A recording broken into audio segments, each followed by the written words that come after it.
Philip, what happened? It's Ollie. Oliver!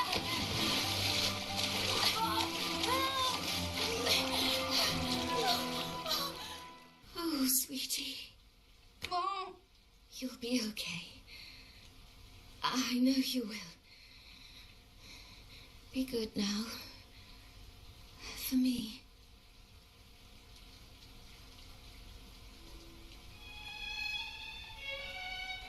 Mom? Mom? Meet Oliver, the main character of the video game Ni No Kuni, Wrath of the White Witch, the only video game that's able to boast the animation of Studio Ghibli, the music of Joe Hisashi, and, of course, being the unique medium of a video game. The game was originally released for PS5 in 2009 and was eventually released remaster on Steam. This game is arguably one of my favorite games of all time, which is why when I was tasked with writing a research paper on anything of my choice, I chose to talk about this game. I'm going to explain the argument of my paper, and hopefully by the end of this video, you'll be interested enough that you actually will go and read the paper. That's the hope, at least. But let's get right into it. So, my whole point is that the game of Ni No Kuni not only is just a game, but is a medium by which we can help better understand our own grief.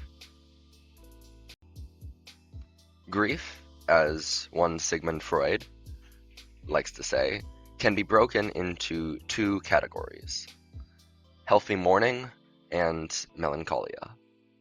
As the name suggests, healthy mourning is healthy and is the route that is ultimately better for us, and is what happens when you have a support system, when you have people you can talk to, things you can work through to help you overcome that grief.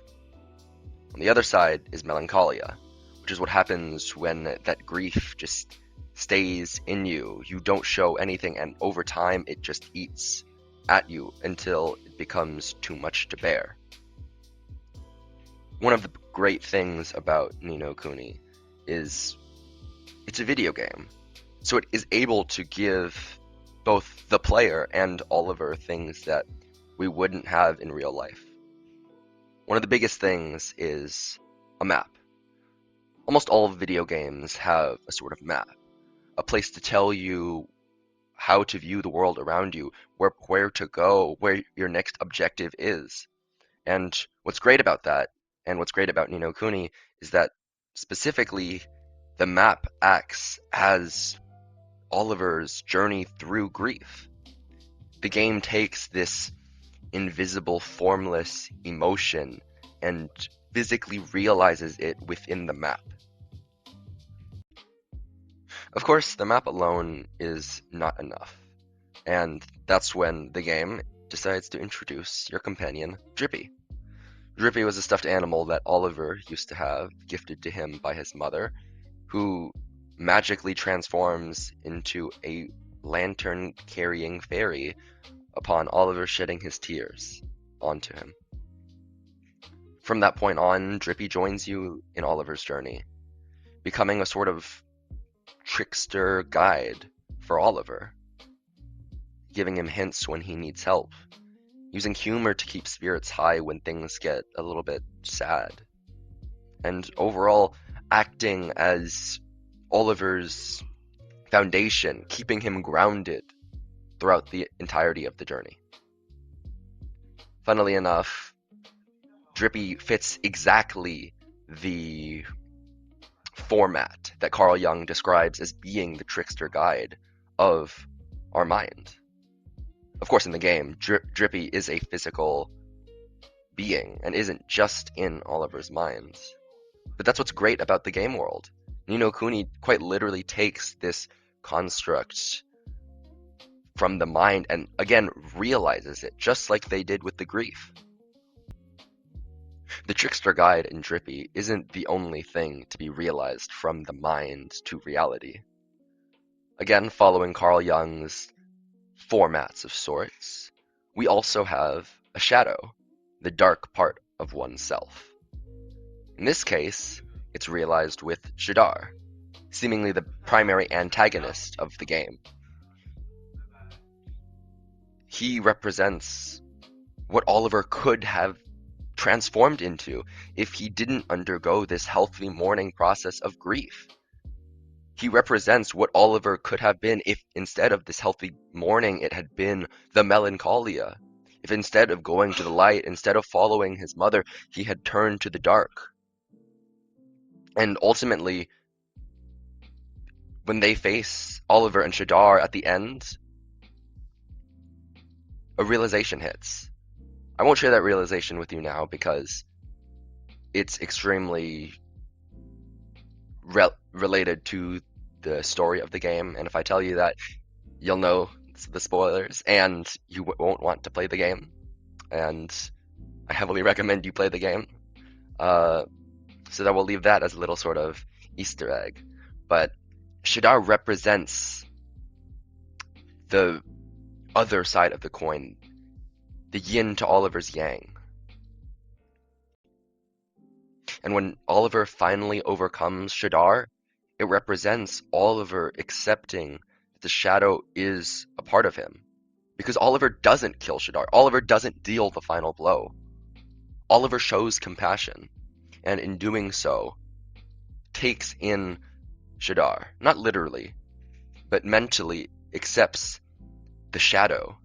Because in real life, you have to accept that the shadow is a part of you. It's not something that you can deny. Just like grief, it's not something that you can just cast away. It is a part of you, whether you want to or not.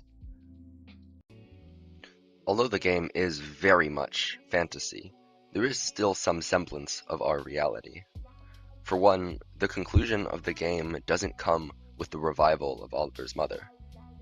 Unfortunately, she stays dead.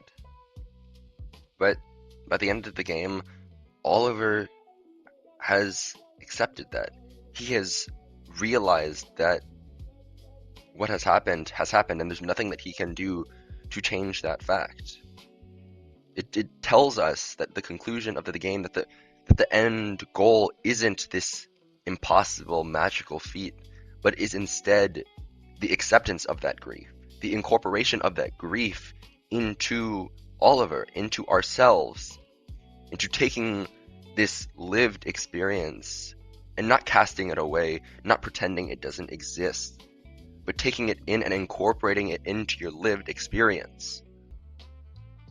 If you explain the story of Ni No Kuni to historians of the past, they would actually say it lines up quite a lot with Joseph Campbell's idea of the hero's journey, which often realizes itself in things like Greek mythology with Poseidon and Perse, or even in popular culture in Star Wars with Luke Skywalker and Darth Vader.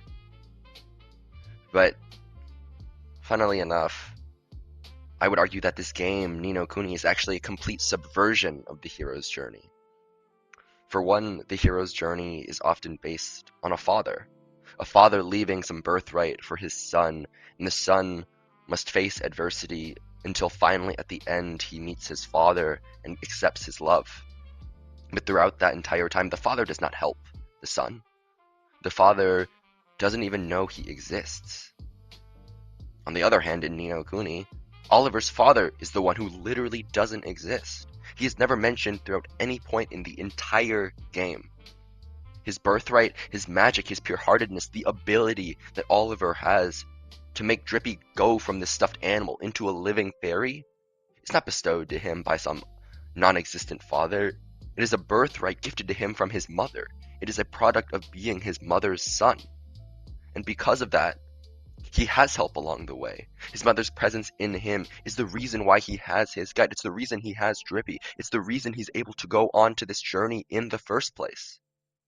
And that's what makes this game so different, so unique, so distinct from the hero's journey. I know I was getting a little ranty there, so let's cut to the chase. What should you take away from this? If not to just read my paper and play the game, of course.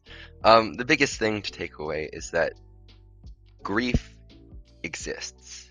Something you and I and everyone knows. Grief exists. But it isn't this thing to be thrown away, to be forgotten about, to be cast away. It is something to be moved through, something to be accepted, something to be integrated into our lives.